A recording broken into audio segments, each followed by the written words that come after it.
Welcome to RM biology. আরও একটি নতুন এবং গুরুত্বপূর্ণ ভিডিওতে তোমাদের স্বাগত। আজকের ভিডিওতে তোমরা পাবে তোমাদের মাধ্যমিক 2024-এর জীবন বিজ্ঞানের কিছু গুরুত্বপূর্ণ প্রশ্ন, যে প্রশ্নগুলো পরীক্ষার আগে তোমাদের অবশ্যই করে দেখতে হবে। তো চলো ভিডিওটি শুরু করি, এবং যারা চ্যানেল নতুন, চ্যানেলটি অবশ্যই করে সাবস্ক্রাইব করে দাও। তো প্রথমে আমরা ডিসকাস করব কিন্তু মার্কস 5-এর প্রশ্ন। মার্কস 5-এর প্রশ্নে প্রথম প্রশ্ন দেখো কি, কৃষিবিদ্যায় কৃত্রিম হরমোনের ভূমিকা আলোচনা করো। অক্সিন হরমোন কিভাবে ফটোট্রপিক চলন নিয়ন্ত্রণ করে। এই দুটো কোশ্চেন আছে, 3+2-তে আসে এরকম কোশ্চেনগুলো। এই কোশ্চেনটা কিন্তু একটু ল্যাঙ্গুয়েজ চেঞ্জ করতে পারে, করে কি আসতে পারে, সংশ্লেষিত বা কৃত্রিম হরমোন কাকে বলে, উদ্যানবিদ্যা ও কৃষিবিদ্যায় সংশ্লেষিত কৃত্রিম উদ্ভিদ হরমোনের ভূমিকা উল্লেখ করো। তারপরে যদি আমরা পরবর্তী কোশ্চেন দেখি, প্রোফেজ ও টেলোফেজ দশা তিনটি বিপরীতমুখী ঘটনা তালিকাভুক্ত করো ও ক্রোমোজোম ডিএনএ জিনের আন্তঃসম্পর্ক লেখো। অর্থাৎ প্রোফেজ টেলোফেজের পার্থক্য লিখতে বলছে এবং ক্রোমোজোম ডিএনএ ও জিনের আন্তঃসম্পর্ক লিখতে বলছে। ফার্নে যৌনক্রম রেখাচিত্রের সাহায্যে দেখাও। স্বপরাগযোগ ও ইতর পরাগযোগের মধ্যে দুটি পার্থক্য লেখো। অত্যন্ত গুরুত্বপূর্ণ প্রশ্ন। বিভিন্ন প্রকার অযৌন জনন পদ্ধতি সংক্ষেপে লেখো। উদ্ভিদ কোষ ও প্রাণী কোষের যে সাইটোকাইনেসিস হয় তার পার্থক্য লেখো। এটার অল্টারনেটিভ কি হতে পারে, সাইটোকাইনেসিস কাকে বলে, উদ্ভিদ ও প্রাণী কোষে সাইটোকাইনেসিস কীভাবে ঘটে সংক্ষেপে বর্ণনা করো। মেন্ডেলের মটর গাছ নির্বাচনের কারণগুলি লেখো। বিশুদ্ধ ও সংকর জীব বলতে কী বোঝো। মেন্ডেলের একসংকর জনন পরীক্ষার ফলাফল চেকার বোর্ডের মাধ্যমে দেখাও। অসম্পূর্ণ প্রকটতা উদাহরণের সাহায্যে ব্যাখ্যা করো। বর্ণান্ধতা ও হিমোফিলিয়া এক্স লিঙ্ক জিনগুলির বংশানুক্রমিক সঞ্চারণের সাধারণ নিয়মগুলি লেখো। জিনগত রোগ প্রতিরোধে জেনেটিক কাউন্সিলের ভূমিকা উল্লেখ করো। জীবনের উৎপত্তি সম্পর্কে মিলার ও উরের পরীক্ষা সংক্ষেপে লেখো। সমসংস্থ ও সমবৃত্তি অঙ্গের মধ্যে পার্থক্য লেখো। ডারউইনের মতবাদ অনুযায়ী প্রকরণ ও প্রাকৃতিক নির্বাচনের মাধ্যমে কিভাবে নতুন প্রজাতির উৎপত্তি ঘটে সেটা ব্যাখ্যা করতে হবে। মৌমাছি কিভাবে বার্তা প্রদান করে সেটা ব্যাখ্যা করতে হবে। মরুভূমিতে বসবাসের উপযোগী হওয়ার জন্য উটের কি অভিযোজন হয়েছে বর্ণনা করো। ক্যাকটাসের পর্ণকাণ্ড ও পায়রার বায়ুথলির অভিযোজনগত গুরুত্ব লেখো। ক্রমবর্ধমান জনসংখ্যা বায়ুমণ্ডলের পরিবর্তন ও বিশ্ব উষ্ণায়নের জন্য দায়ী ব্যাখ্যা করো। এটার অল্টারনেটিভ ল্যাঙ্গুয়েজ বলতে পারো, ক্রমবর্ধমান জনসংখ্যা কী সমস্যার সৃষ্টি করছে বর্ণনা করো। গ্রিনহাউস এফেক্ট কী। তারপর মানুষের ক্রিয়াকলাপ কিভাবে নাইট্রোজেন চক্রকে প্রভাবিত করে, আর বিওডি বলতে কী বোঝো। মানুষের ফলে বায়ু দূষণের ফলে মানবদেহের সৃষ্ট দুটি রোগের নাম ও লক্ষণ লেখো। বাস্তুতান্ত্রিক বৈচিত্র্য কী। জীববৈচিত্র্য সংরক্ষণে জেএফএম ও পিবিআরের ভূমিকা লেখো। তারপরে হচ্ছে এক্স-রে সংরক্ষণ কী।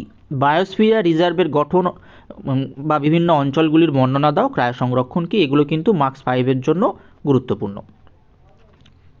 জীবজগতের নিয়ন্ত্রণ ও সমন্বয়। এবারে আমরা চ্যাপ্টার ভিত্তিক দেখব যে মার্কস 2-র প্রশ্ন কী হতে পারে। চ্যাপ্টার ভিত্তিক মার্কস 2-র প্রশ্ন দেখে নিই, এবং একদম শেষে আমরা চিত্র দেখে নেব, চিত্র কী ইম্পর্টেন্ট।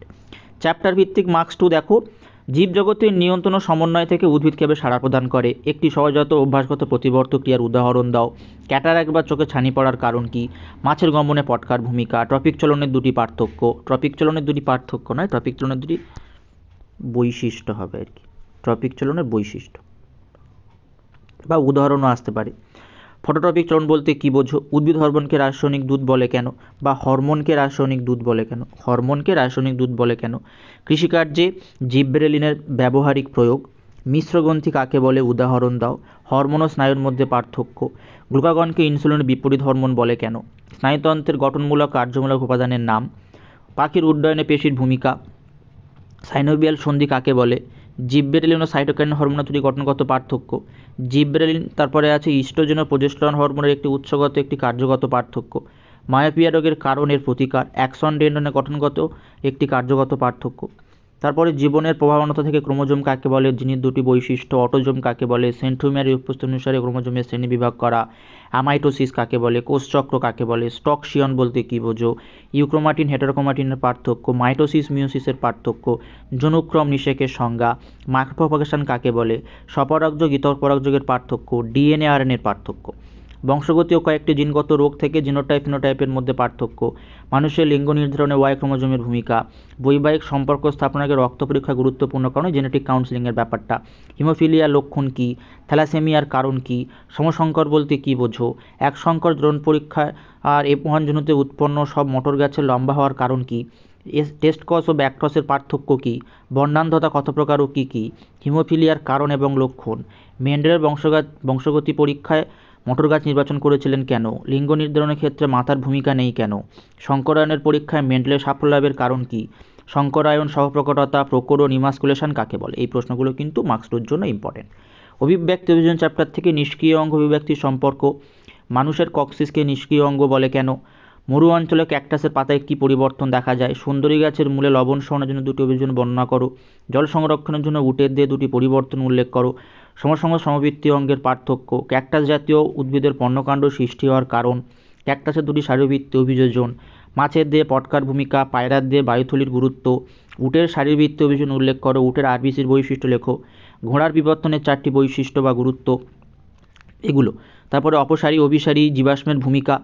এবার হচ্ছে তোমাদের যেটা লাস্ট চ্যাপ্টার, সুন্দরবনকে বায়োস্ফিয়ার রিজার্ভ বলে কেন, ইনসিটু এক্সিটু সংরক্ষণের পার্থক্য, নাইট্রোজেন চক্রের গুরুত্ব, অম্লবৃষ্টির প্রভাব, জনবিস্ফোরণের সমস্যা, প্রজাতির বিলুপ্তি ঘটানোর ক্ষেত্রে বিশ্ব উষ্ণায়ন ও জলবায়ুর পরিবর্তনের প্রভাব, গন্ডারের সংখ্যা কমে যাওয়ার দুটি কারণ, নাইট্রোজেন আবদ্ধকরণের দুটি উপায়, মানুষ কীভাবে নাইট্রোজেন চক্রকে প্রভাবিত করে, অভয়ারণ্য সংরক্ষিত বনের অরণ্যের পার্থক্য, ভারতে কুমির রেড পান্ডা সংরক্ষণের দুটি স্থান।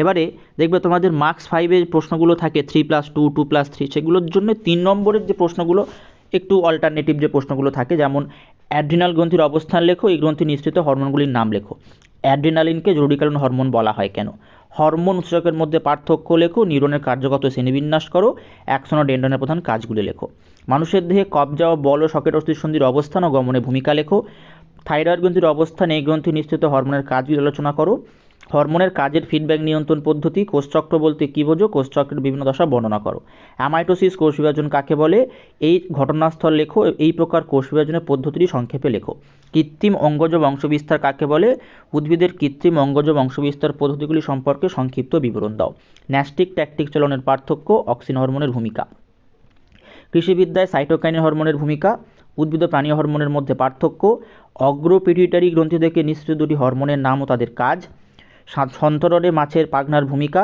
মানুষের গমনে হাতের ভূমিকা, মানুষের কাছের বস্তু দেখার সময় কীভাবে চোখ উপযোজিত হয় তা ব্যাখ্যা করো, প্রাণীকোষের সেন্ট্রোজোমের ভূমিকা, ক্রোমোজোমের মুখ্য খাঁজ ও গৌণ খাঁজের মধ্যে পার্থক্য, স্বপরাগযোগের সুবিধা অসুবিধা, উদ্ভিদ কোষ প্রাণীকোষের সাইটোকাইনেসিসের পার্থক্য, মাইক্রোপ্রপাগেশন পদ্ধতির সুবিধা, ফার্নের জনুক্রম। এগুলো কিন্তু ওই যে মার্কস 5-এর যে প্রশ্নগুলো হয় সেখানে 3+2-তে যে প্রশ্নগুলো থাকে 3 নম্বরের জন্য এগুলো অত্যন্ত গুরুত্বপূর্ণ। এই প্রশ্নগুলো তোমরা অবশ্যই করে দেখে যেও।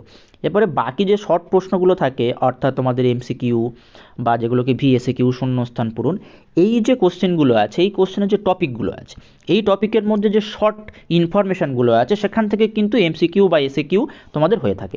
তো এবারে আমরা দেখে নেব আমাদের যে কোন চিত্রগুলো অবশ্যই করতে হবে। আমি মাত্র 3টে চিত্রের কথা বলবো, সেই 3টে চিত্র কিন্তু তোমরা অবশ্যই করে যেও।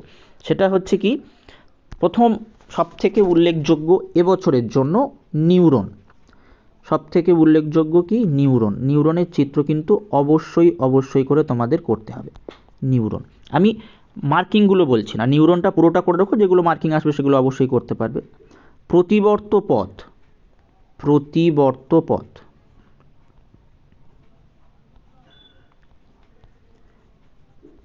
আর আদর্শ ইউক্যারিওটিক ক্রোমোজোম, আদর্শ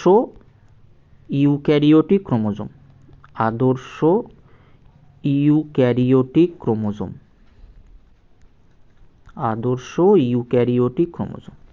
তো এই 3টে চিত্র তোমাদের কিন্তু অবশ্যই করে পরীক্ষার আগের দিন প্র্যাকটিস করতেই হবে। এই 3টের মধ্যেও সবথেকে বেশি উল্লেখযোগ্য কিন্তু এবছরের জন্য তোমাদের নিউরন, এবছরের জন্য সবথেকে বেশি উল্লেখযোগ্য নিউরন, এবং তার অল্টারনেটিভে কিন্তু এটা আসতে পারে যে আদর্শ ইউক্যারিওটিক ক্রোমোজোমের যে চিত্র আছে, ক্রোমাটিড এই যে পার্টটা আছে সেটা। তো তো এই প্রশ্নগুলো তোমরা অবশ্যই একবার করে চোখ বুলিয়ে নিও। আশা করি এই প্রশ্নগুলো তোমাদের সবারই কমপ্লিট করা আছে, প্রত্যেকের পরীক্ষা খুব ভালো হবে এই আশা করি। তো আজকের ভিডিওটি এই পর্যন্ত। যারা চ্যানেলে নতুন অবশ্যই চ্যানেলটি সাবস্ক্রাইব করে নিও ভৌত বিজ্ঞানের এরকম শিওর শর্ট কিছু কোশ্চেন পাওয়ার জন্য।